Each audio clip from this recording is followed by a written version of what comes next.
A very lovely morning to all my dear students. Hope you all are good. Again, we continue the same chapter of history, the socialism in Europe and the Russian Revolution. Today, we discuss about the Civil War. What is the meaning of Civil War? Civil War मतलब होता है बेटा जब एक ही अपने देश में ही conflicts होते हैं, दो ट्रुप्स के बीच में, दो लोगों के बीच में, दो पार्टीज के बीच में, that's are called the civil war. तो when the Bolshevik ordered the land distribution, the Russian army began to break up. जब बोल्शेविक आपको मालूम है अप्रैल थीसिस में ही बताया गया था, उन्होंने बोला था कि अपने लैंड को क्या कर दिया जाए, दोबारा से रिडिस्ट्रीब्यूट किया जाए. Non-Bolshevik socialists, liberals and supporters of autocracy conducted the Bolshevik uprising. Next इसमें बात करी गई थी कि they form their troops and they were called greens which would fight against the Bolshevik red. यहाँ पर दो पार्टीज हो गई बेटा, एक ग्रीन और एक रेड.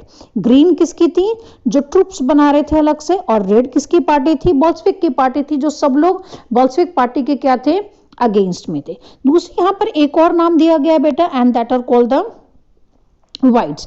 Whites किसकी थी, the pro-tsar control the most of the Russian empire. Pro-tsar का मतलब बताया था कि जो गवर्नमेंट है, जो कुछ लोग जो गवर्नमेंट के लॉयल होते थे उनके बारे में बोला गया, तो वो व्हाइट्स कैटेगरी के अंदर आते थे. They were supported by the French Americans, British and Japanese troops and although these fought a war with a Bolshevik. सब लोग बोल्शेविक के साथ क्या करना चाहते थे, लड़ाई करना चाहते थे. कितने सारे लोगों को बोल्शेविक की कुछ जो प्रोग्राम्स थे वो पसंद नहीं आ रहे थे. लेकिन by 1920 the Bolshevik control most of the formers Russian empire. पूरी की पूरी रशियन एम्पायर को उन्होंने क्या कर लिया था, कंट्रोल कर लिया था. यहां तक कि they succeeded due to the cooperation with non Russian nationalist and Muslim.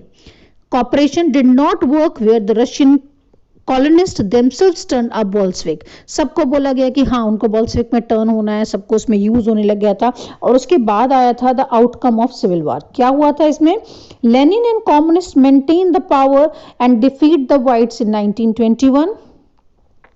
In 1922 communist rename Russia the Union of Soviet Socialist Republics, जिसे हमने बोला यूएसएसआर और Soviet union.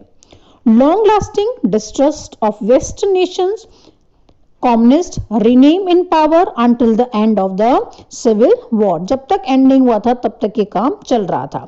Next topic is making a socialist society. The Bolshevik kept industries and bank nationalized during the civil war. ये पहले ही उन्होंने कर दिया था नेशनलाइज सब चीजें. A process of centralized planning was introduced. Centralize का मतलब अभी मैंने आपको नहीं बताया. सेंट्रलाइज का मतलब होता है कि सब कुछ चीजें प्लान करना, एक पर्टिकुलर आदमी ना करके सब लोग मिलकर कोई चीज प्लान करते हैं, that is called the centralised planning. Next बोला गया, इंट्रोड्यूस किया गया. नेक्स्ट उन्होंने बोला rapid construction and industrial started. Construction करवाया गया इंडस्ट्रीज में फटाफट. And an extend schooling system develop. अब ये क्या चीज है, स्कूलिंग सिस्टम. अब स्कूलिंग सिस्टम के साथ साथ इन्होंने क्या करा था कि arrangement were made for the factory workers and peasants to enter the university. Creches were establish in factories.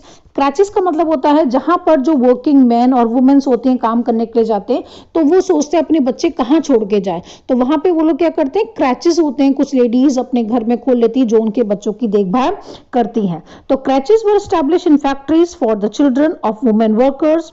Cheap public health care was provided. Model living quarters were set up for the workers. ये सब facilities दी जा रही थी. The effect of all this was uneven though since the government resources were limited. उसके बावजूद भी government के रिसोर्सेज जो थे बिल्कुल ही लिमिटेड थे. Hope you understood. Thank you.